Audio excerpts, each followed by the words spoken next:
Hello everyone, this is Professor Tushar Rohidas Pokharkar from Naneshwari Education Academy. Welcomes you to my YouTube channel. बच्चों AC circuit के हम दो parts already देख चुके हैं, part 1 and part 2। आज हम देखने वाले हैं पार्ट नंबर 3, जिसमें हम सबसे पहले स्टार्ट में हम डिस्कस करने वाले हैं one of the content which was remaining from the AC supply applied to inductive circuit. AC supply हमने जब इंडक्टिव सर्किट को अप्लाई किया था प्रीवियस चैप्टर में, आपने देखा AC supply applied to we can say inductive load को हमने अप्लाई किया था। तो इंडक्टिव लोड में हमने देखा था प्रीवियस वीडियो लेक्चर में, जाके देखना वहाँ पे। मैं डायरेक्टली यहाँ पे इक्वेशन लिख रहा हूँ। हमने जो करंट का इक्वेशन यहाँ पे ऑब्जर्व किया था, उसको डिराइव किया था, तो उसको हमने लिखा था I is equal to E zero upon omega L sine of omega T minus pi by two. So ये जो इक्वेशन हमने ऑब्टेन किया था इंडक्टिव सर्किट में, तो we have also discussed about the wave form and phasor diagram. तो जिसमें हमने क्या बोला था कि ये जो पाई बाय टू है, ये माइनस इंडिकेट क्या कर रहा है कि करंट आपका जो है वो ईएमएफ से लैग करता है, यानी E is equal to E zero sine of omega T.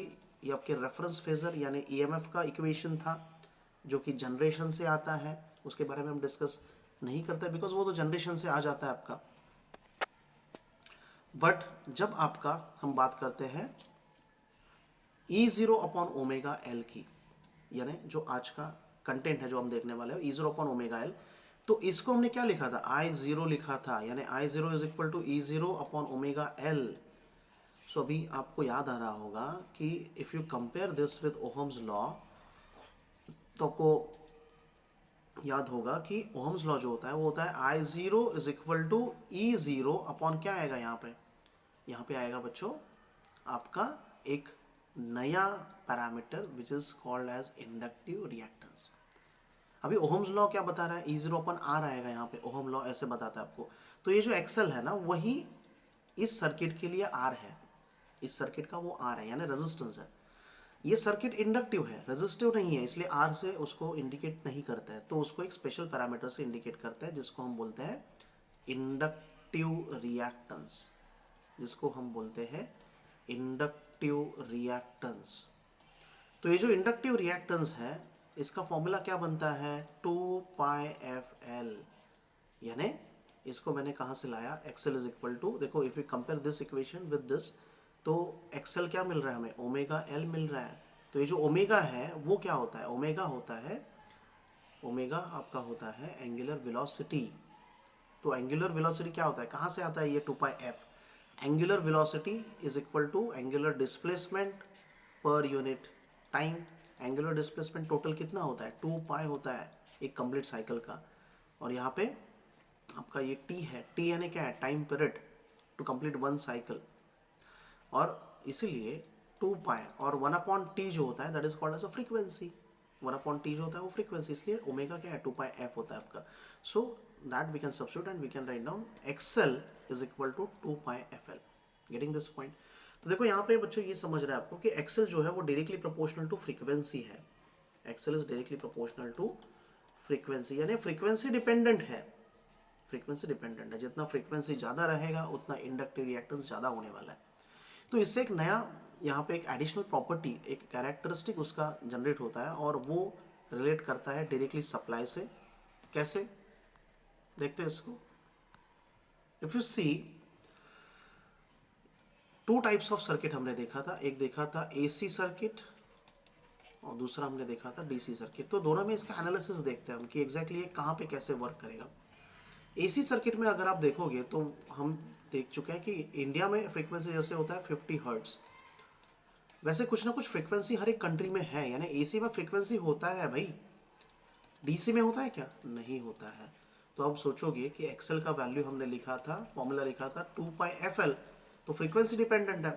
तो एसी में एक्सेल का कुछ ना कुछ वैल्यू प्रेजेंट है, यहाँ पे प्रेजेंट है value, that means you will get some inductive reactance, you will get some opposition, और जहाँ पे अपोजिशन होगा वहाँ पे ही वो सप्लाई वहाँ पे क्या होगा, यूज होगा।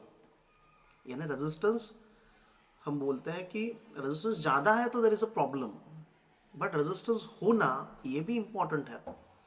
इसीलिए एसी को जो है ना ये ब्लॉक करता है। इंडक्टिव रिएक्टेंस क्या करता है, इसको ब्लॉक करता है। ब्लॉक का मतलब ब्लॉक यानी यूज करता है, यानी जब एसी सप्लाई है ना तभी इंडक्टिव रिएक्टेंस पिक्चर में आता है।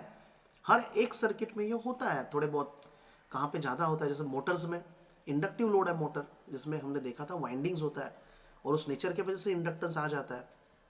तो इसीलिए वहाँ जहाँ पे इंडक्टिव लोड है वहाँ पे तो होगा ही होगा इंडक्ट, बट जहाँ पे नहीं है वहाँ पे भी थोड़े इसमें वो होता है, थोड़े कंटेंट्स में होता है। बट अगर आपका वहाँ पे एसी सप्लाई दोगे तो ही it will get into the picture. तो वहाँ पे एसी सप्लाई तभी वहाँ पे आपका पिक्चर में आएगा और इंडक्टिव रिएक्टेंस वहाँ पे ऑपरेट होगा। आपका डीसी सर्किट में क्या होता है, डीसी सर्किट में फ्रीक्वेंसी जीरो है तो एक्सेल क्या है आपका जीरो बन जाता है, एक्सेल जीरो। तो एक्सेल मेजर किस में करते हैं बच्चों, मैंने जैसे कहा एक्सेल ही क्या है, इंडक्टिव रिएक्टेंस का रेजिस्टेंस है, इंडक्टिव लोड का रेजिस्टेंस है। तो इसलिए ये भी ओहम में मेजर होता है, रेजिस्टेंस भी ओहम में मेजर कर रहे थे हम।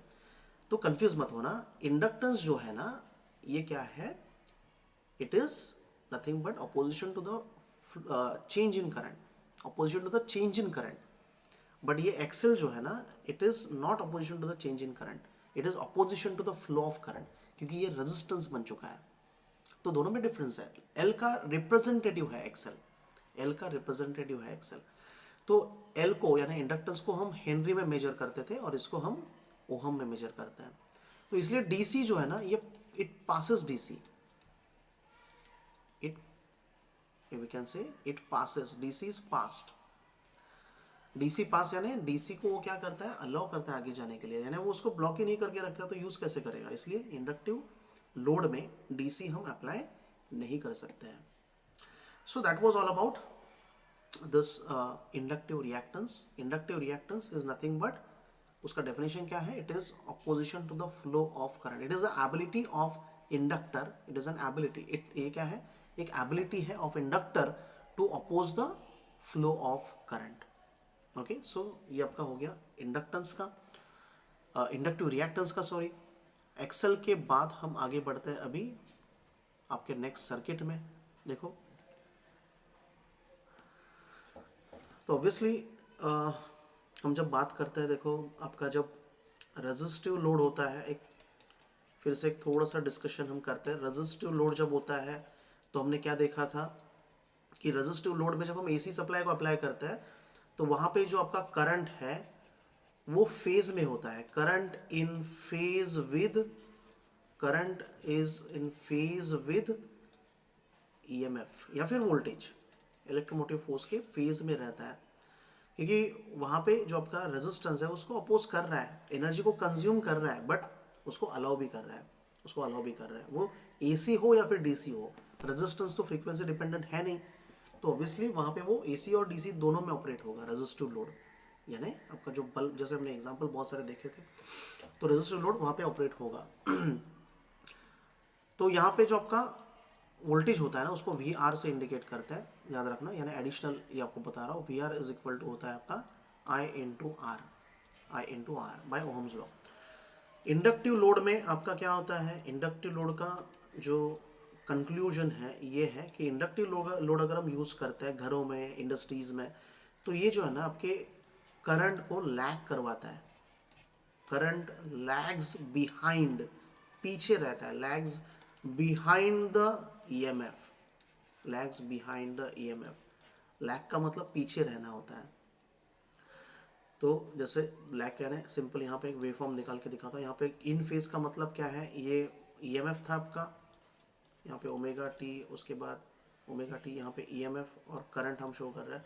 तो करंट क्या था, उसके साथ ही चल रहा था। मैग्नीट्यूड कम होता है करंट का ऑब्वियसली, बट उसके साथ ही चलेगा, यानी जीरो से ये ईएमएफ स्टार्ट हुआ है, वैसे ही करंट भी जीरो से स्टार्ट होगा। उसके बाद इंडक्टिव लोड में ऐसा क्या होता है, इंडक्टिव लोड में करंट जो होता है वो लैग होता है, क्योंकि उसका नेचर ही वैसा है, हमने देखा था।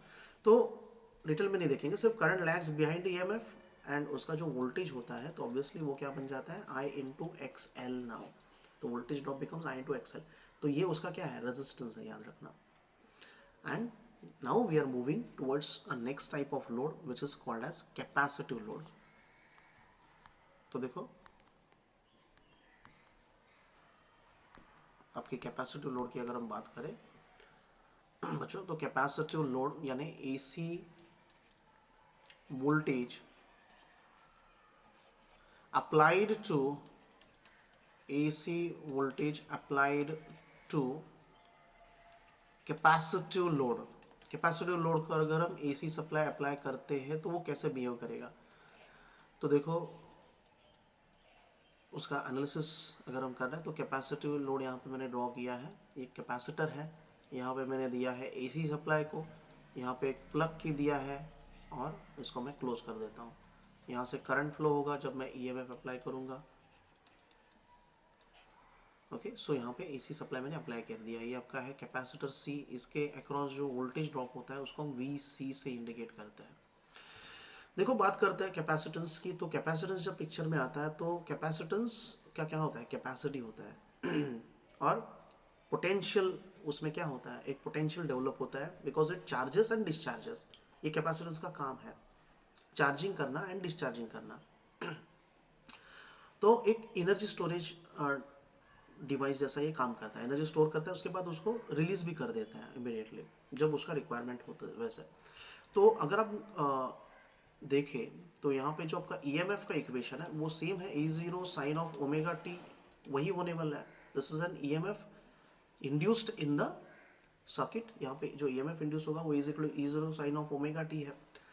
बात करें करंट की, तो करंट को अभी हमें डिराइव करना है, तो उसके लिए देखो जो पोटेंशियल होता है, पोटेंशियल डेवलप्ड, अभी जो मैंने EMF अप्लाई किया उससे जो पोटेंशियल डेवलप होता है अक्रॉस कैपेसिटर, तो वो जो पोटेंशियल होता है वो होता है V is equal to Q upon C, V is equal to Q upon C. तो ये जो आपका C है वो क्या है, कैपेसिटी है, वो क्या है यहाँ पे कैपेसिटी है। तो जब हम बात करते हैं आपके चार्ज की, यानी देखो ये V क्या है, पोटेंशियल है अक्रॉस द कैपेसिटेंस, ये चार्ज है Q, Q आपका क्या है, चार्ज है, जो कूलम में मेजर करते हो, पोटेंशियल वोल्टेज में मेजर होता है, और उसके बाद आपका जो कैपेसिटेंस है वो फैराड में मेजर होता है। ये किस में मेजर होता है, फैराड में। जनरली जो डिवाइसेस अवेलेबल है कैपेसिटर्स वो माइक्रो फैराड में होते हैं, बट फैराड उसका एक ऐसा यूनिट है। तो Q इज इक्वल टू क्या होगा, इसको हम इंटरचेंज यानी अगर शिफ्ट करेंगे तो C is equal to V बनेगा। तो जो पोटेंशियल होता है एक कैपेसिटर में, अगर हम कंसिडर करें कि वो E है, वो क्या है, एक इलेक्ट्रॉन है, E है, तो पोटेंशियल एक इलेक्ट्रॉन के फॉर्म में हम लिख रहे हैं। तो Q इज इक्वल टू क्या बना, C इंटू ई बना, यानी E क्या है, इलेक्ट्रॉन ने EMF है, वो E क्या है, EMF है, याद रखना। E is nothing but an we can say electromotive force applied to a single electron. तो यहाँ पे इसलिए आपका जो E है वो बन जाता है आपका पोटेंशियल। तो ऑब्वियसली C इंटू ई मैंने यहाँ पे लिखा है। अभी we already know the current flowing through the circuit due to this current flowing through the circuit, ये क्या बनेगा, current flowing through the circuit क्या बनेगा, I is equal to dq by dt, यानी rate of change of charge, rate of change of charge या rate of flow of charge we can say. तो ये current का definition भी आपको पता है, ये फॉर्मूला भी आपको पता है। तो यहाँ पे आपका d बाई डी टी यानी डिफ्रेंशिएशन आपको करना है Q का, Q का वैल्यू है C into E. Next page में बढ़ता है, I is equal to D by D T of, हमने देखा C into E, but E is nothing but E0 sine of omega T. तो C को एज इट इज रखेंगे क्योंकि capacitance जो होता है कैपेसिटर का वो फिक्स वैल्यू होता है, कांस्टेंट होता है, उसका डिफरेंशिएशन नहीं होगा। E0 भी क्या है, पीक वैल्यू है, E0 indicates a peak value of EMF, तो ये भी आपका कांस्टेंट है। बचा क्या, sine of omega T. Sine of omega T का अगर आप डिफरेंशिएशन करोगे तो आपको आ जाएगा cos of omega T, and omega T is another composite term, तो इसलिए ओमेगा टी का फिर से डिफरेंशिएशन होता है। तो C E0 into omega T, omega only omega will remain, omega T में डिफरेंशिएशन किसका होगा, टी का होगा, ओमेगा तो कांस्टेंट होता है, एंगुलर वेलोसिटी है ये, टी का डिफरेंशिएशन होके 1 बचेगा, omega is will only be single parameter as it is cos of omega T मैं यहाँ पे लिखूंगा। तो देखो ये अभी जो मैं यहाँ पे इक्वेशन लिख रहा हूँ ठीक से समझना उसको, ई जीरो और बाकी जो सी ओमेगा है ना उनको मैं डायरेक्टली डिनोमिनेटर के डिनोमिनेटर में भेज रहा हूँ, ओमेगा इंटू सी, सॉरी ओमेगा इंटू सी। तो देखो मैंने क्या किया, मैंने इसको आपके देखो अभी सबसे लास्ट में फिर से मुझे क्या करना है, E zero upon 1 upon omega C और कॉस ऑफ ओमेगा टी को मैं साइन के टर्म में लिख रहा हूँ, so that I can compare the EMF and current. जो आपका ईएमएफ का इक्वेशन होता है वो होता है E zero sine of omega T. तो मुझे बेसिकली फेजर डायग्राम और वेवफॉर्म निकालना है, मैं तभी निकाल पाऊंगा जब दोनों भी मेरा क्या है, साइनोसॉइडल है, ये भी साइन और ये भी साइन। तो कॉस ऑफ ओमेगा टी को मैं क्या लिख सकता हूँ, sine of omega T plus pi by two, plus pi by two. Mathematics का वो रूल याद रखना, क्वाड्रेंट सिस्टम वाला, जिसमें सेकेंड क्वाड्रेंट में आपका साइन और कॉस दोनों पॉजिटिव होता है, दोनों पॉजिटिव होता है, तो इसलिए वहाँ पे हम omega T plus pi by to लिख सकते हैं। तो यानी जब कॉस आपका जब सेकेंड क्वाड्रेंट में जाएगा तो उसका कन्वर्जन होगा साइन में और वो पॉजिटिव रहेगा। So that is all about the mathematics. तो इसलिए कॉस ऑफ ओमेगा टी को हम sine of omega T plus pi by two ऐसा सब्स्टिट्यूशन कर सकते हैं। कॉस ऑफ ओमेगा टी को भी हम sine of omega T plus minus pi by two कर सकते हैं। तो बेसिकली यहाँ पे याद रखना ये हम कर सकते हैं यहाँ पे। तो अभी आपको कंपेयर करना है ओहम्स लॉ से। तो ओहम्स लॉ आपको बताता है I zero is equal to E zero upon X C. जैसे वहां पे एक्सएल था, यहाँ पे है एक्स सी। तो ये जो एक्स सी है ये क्या है, कैपेसिटिव रिएक्टेंस है। तो एक्स सी आपका क्या बनता है बच्चों, यहाँ पे अगर आप कंपेयर करोगे दोनों इक्वेशन को तो एक्स सी बनता है 1 upon omega C. Next page में पहुंचते हैं, XC is equal to 1 upon omega C. तो XC जो है this is called as capacitive reactance, this is called as capacitive reactance. ये क्या है, it is an ability of a capacitor to resist the flow of current. जैसे वहां पे inductance है वैसे यहाँ पे XC है। तो XC का यूनिट भी क्या होगा, ओहम ही है। रिएक्टेंस कोई भी रिएक्टेंस हो उसका ओहम, दो ही टाइप के रिएक्टेंस है, एक एक्सएल और एक XC, दोनों का यूनिट ओहम है। तो x is equal to 1 upon omega C और ओमेगा का वैल्यू होता है 2 पाई एफ। तो इसलिए XC भी क्या है, फ्रीक्वेंसी डिपेंडेंट है, इनवर्सली प्रोपोर्शनल है। तो इसीलिए अगर आप दोनों सर्किट देखोगे AC और DC दोनों में अलग अलग इसका एनालिसिस होता है।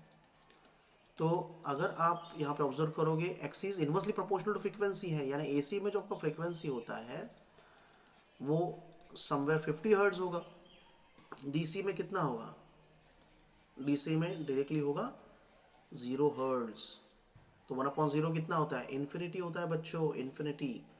तो इसीलिए यहाँ पे DC जो है उसको, DC सप्लाई को ये कैपेसिटिव सर्किट ब्लॉक करता है, AC को पास कर देता है।